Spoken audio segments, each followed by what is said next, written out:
Hello, I'm Lydia and you're listening to Lens from the Fens.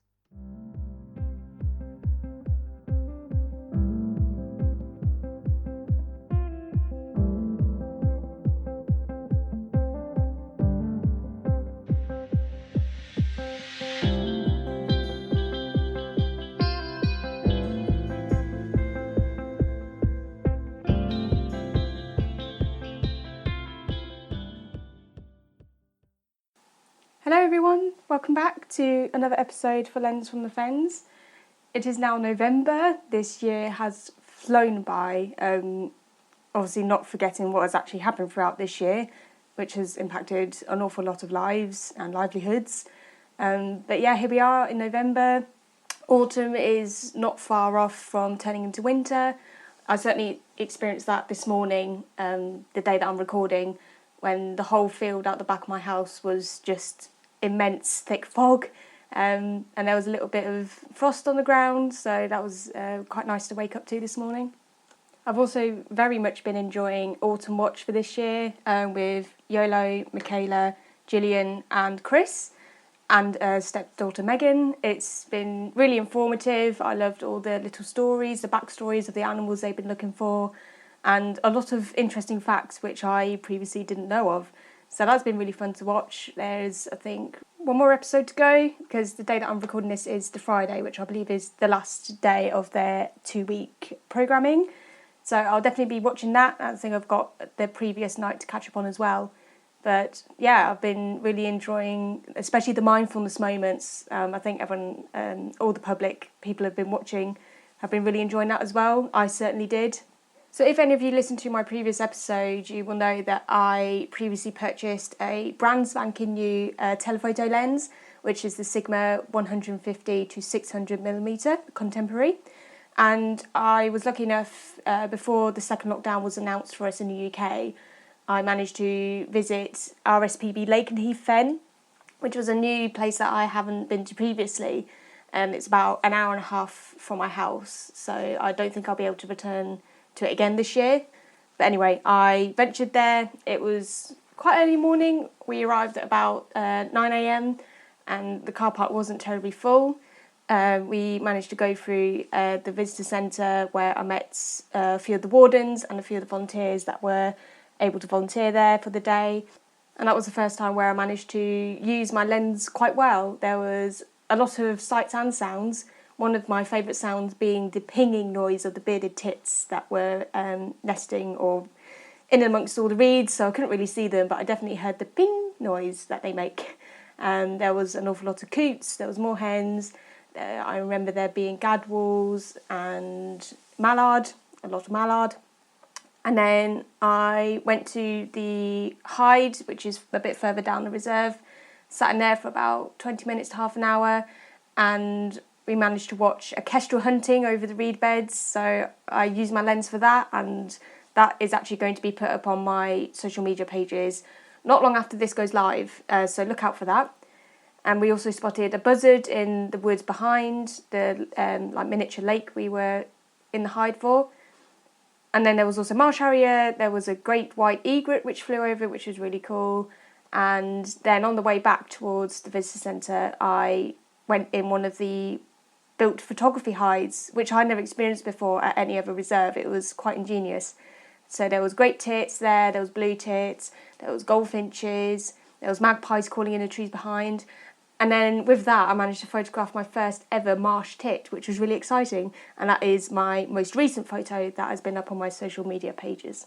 Despite the second lockdown coming into effect for the UK as of Thursday, the day before, I thought I'd go ahead with this episode anyway, because even if you are either staying at home a lot more or you're working from home, you're still able to do your daily exercise, so you still got a good chance of seeing the local wildlife near you. So for this, I am going to go through the winter, autumn wildlife events that you can find mostly within the UK, but I think more specifically within the Fen area. So with the Fens being based on the east coast of the UK, it is the first place where a lot of the winter visitors travelling from places like the Arctic Circle or locations such as Scandinavia, it's the first bit of land that they will see coming across the ocean. So I think the Fens is pretty lucky for seeing those first winter visitors come in. And it's been in the previous weeks where people have been able to witness large skeins of geese coming in off the coast. These include more Canada geese, barnacle geese, grey lag geese, dark-bellied brent geese, and whoopers and Bewick swans. I've managed to see a few of the whooper swans and of the brent geese down at RSPB Frampton, which was really cool to see. And there's other bird visitors that come across, such as the redwings, the fieldfares and the bramblings. So I've already seen, I believe, fieldfares on the field out the back of my house already. And normally the fieldfares and the redwings are frequently seen together. And the only noticeable difference between them is that the redwings obviously have the red patch just under where their wing rests on the body, and the fieldfares have a grey complexion on the top of their head. It is also the time of year where plenty of birds and mammals will be caching their food. This includes the jays, which I've already managed to see at my local wood, the grey squirrels, and also the hedgehogs, which will be eating as much food as they possibly can before they hibernate, which starts around November-December time. But despite foraging at night, they can be spotted in the daytime, but this isn't usually normal for them unless they're gathering nesting material, which, as I mentioned in my previous episode, that the hedgehog house in my garden is filled to the brim with leaves and twigs, and I believe my partner, he heard some rustling from where they were sorting out the leaves in the house, which is really exciting. But if you manage to find one out in the open in the daytime or sleeping, it could potentially be injured or it could be unwell. So if you do find one out in the open, not moving as much, then contact your local animal rescue for help and advice.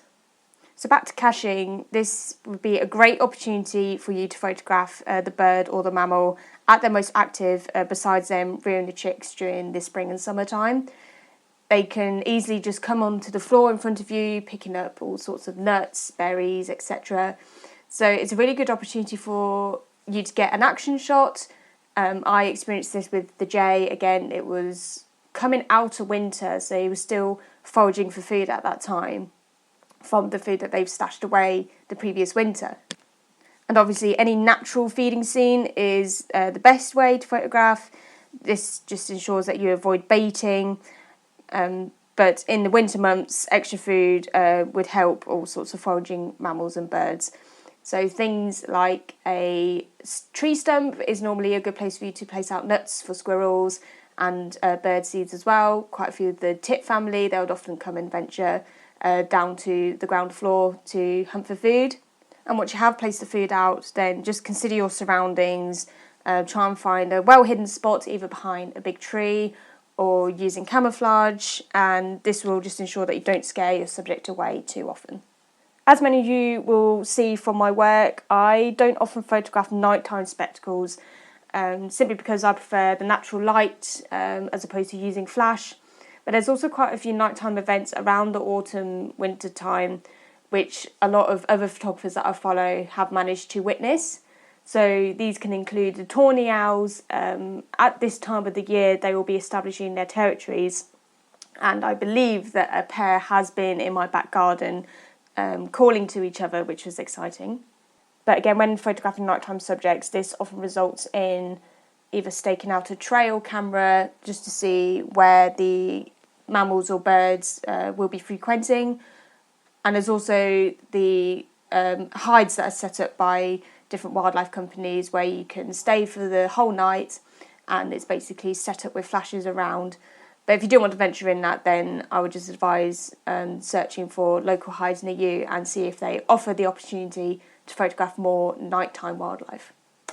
That being said, badgers are obviously more of a nocturnal mammal. They emerge from the sets in the evening time, but they're highly varied in terms of the times that they emerge. So obviously around this time where the daylight is shorter, they'll probably come out earlier in the evening as opposed to coming out just after dusk. So it's always worth the time to study the badgers that are in your area. Again, setting up trail cams just so you're not impeding on them immediately, because eventually they will probably not even return to that set if there's a lot of human activity around. So with that, I do recommend seeking expert advice, setting up the trail cameras and not revealing the true or exact location, because this can potentially attract more people and it would heighten the risk of the badgers being pushed out. I have witnessed badgers in the wild before. I witnessed one at one of my local reserves. I've seen them in Norfolk. I saw quite a big family of them in Norfolk when they just emerged from their set. So I do have yet to photograph them, and I hope that can happen next year, especially around the time after the cubs have emerged, because a lot of the larger families will then be out in force and there's just the more chance of seeing a group of badgers as opposed to just one individual. Another mammal which will come out more frequently during the autumn winter would be the ever-charming fox. So during the autumn time, you will have the chance to see the youngsters moving on from the family groups. The cubs are much more like the adults in terms of their size. They're nearly fully grown around this time. And then moving into winter, their molting will have finished, so they'll be showing a nice shiny new coat as they head into winter and also into the mating season. So obviously the mating season, you will have more chance of hearing the males and females calling, as well as an increased chance of possibly seeing them moving around as well. So if you're lucky enough to live on any sort of coastline along the UK, you have a good chance of seeing the seal pupping season. This is where the grey seals, the mothers, will come onto land to give birth to their one single pup. I've seen this quite a few times around the Norfolk coast in previous years, and it's a wonderful sight. There's just so much activity going on. There's the, obviously, females making sure that the pups are getting enough milk to put on around 6 times their birthing weight. But it's also the bull grey seals that will be hoping to mate again, so they'll often be not mostly on land, they'll be in the water fending off other rivals, other males, in hopes that he will mate again with the same female that probably not long given birth. So it's definitely can be an exciting thing to watch, all the different individuals interacting with each other and seeing the pups being born as well. I've said it already before, but I witnessed the birthing of a pup, and when I saw it, he was not even a minute old. He had literally just been born with the embryonic sac still on him and looking very wet with his fur coat on. So that was really quite a spectacle to see. Again, as I mentioned, the UK has gone into a second lockdown, so we are limited again on travel. So as far as I know, quite a few of the reserves where the seals will be coming onto land to give birth are closed to the public, just so there isn't a lot of numbers around. But this can always be seen in the following years, potentially. Yet another mammal which will have an increased chance of seeing during the autumn-winter is otters. And I have been lucky enough to see otters at my local river. They're just lovely animals to watch. I've also witnessed one on the Isle of Mull last year. It was on my birthday, actually. And we saw it fishing in the loch, and then it came out onto like an old platoon and it slept on there, which was really nice. But yeah, during the autumn-winter around here, they can often be seen during dawn and dusk. Because they have such a wide territory, it's hard to pinpoint where they will actually reside. They will go up and down the river channels looking for food and occasionally sleep in different locations. So it's hard to pinpoint where they would actually live. But going by any local river sightings, then that would be the best place for you to spot them. So we've been talking about the sorts of wildlife you can see within your local area. This does include gardens. Gardens can still be a perfect haven for our regular birds. So as the wild food resources become smaller, this is the optimal time for you to be putting out more birdseed and fat balls. This ensures that they store their energy reserves going into the winter. And this will obviously attract things like the robins. They have been singing their heart out actually outside my window just before I hit record. Flocks of goldfinches, they will often be feeding on the seed heads of things like teasels. Jackdaw roosts, again, they can frequent within villages and towns, and they can be pretty noisy, especially when it comes to the roosting time towards the evening. But with that, just any sort of garden bird, you have the potential to see them more often as they will be searching for more food. One of the main birding spectacles during the autumn-winter months would be murmurations. As far as I know, everyone loves murmurations, especially when there's a gorgeous autumn sunset. They are just the best backdrop. It can happen in various locations, such as on the coast or over fields. So the Fenlands is a really good spot for you to see murmurations from any distance. Again, I've seen them along the RSPB Frampton Marsh, and not just the starlings, because the starlings are the main feature for murmurations, but also things like golden plover. I witnessed that early on this year, and it was amazing to watch. I think anyone who has seen a murmuration will see that it's very calming. The way that they move in the sky is sort of like a live artwork, pretty much. So there's one more winter visitor that I'd like to round off this episode with.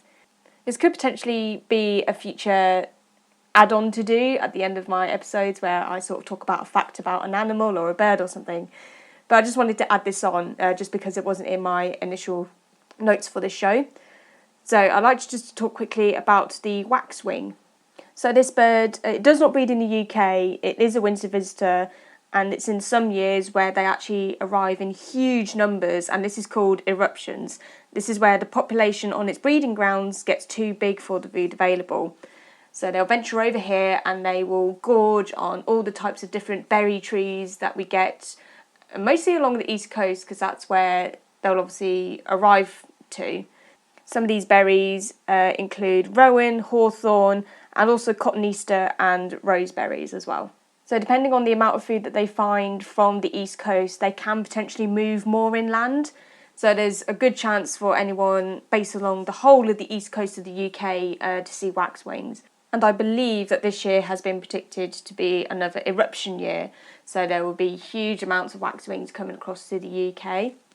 Just a quick description about this bird as well. It's a fairly plump bird, roughly the size or just slightly smaller than a starling. It has a very prominent crest. It is reddish brown with a black throat, a small black mask around its eye, yellow and white on their wings, and a yellow tipped tail. So they're very distinctive, not like any of our common garden birds we get. And again, they will come in huge numbers. So if you see any sort of large moving flock around types of berry trees, it could potentially even be places like car parks. I've heard that they've frequented there for food. But again, over gardens, over towns, any sort of countryside area is a good place to spot them. So if you are local along the east coast of the UK, then you'll definitely have a chance of seeing them, even going out for your daily exercise.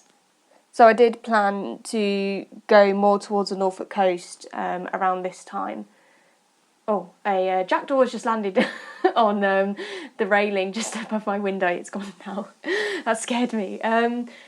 So I had planned to go more to the Norfolk coast to see the waxwings this time of year. But with obviously the new lockdown restrictions in place, I don't think I'll have the chance to see them along the Norfolk coast. But there's always the chance that they could come inland, especially if there's an eruption. So just keep an eye on the skies. And I'll just add on a little sound recording of the waxwing bird call as well. So here it is.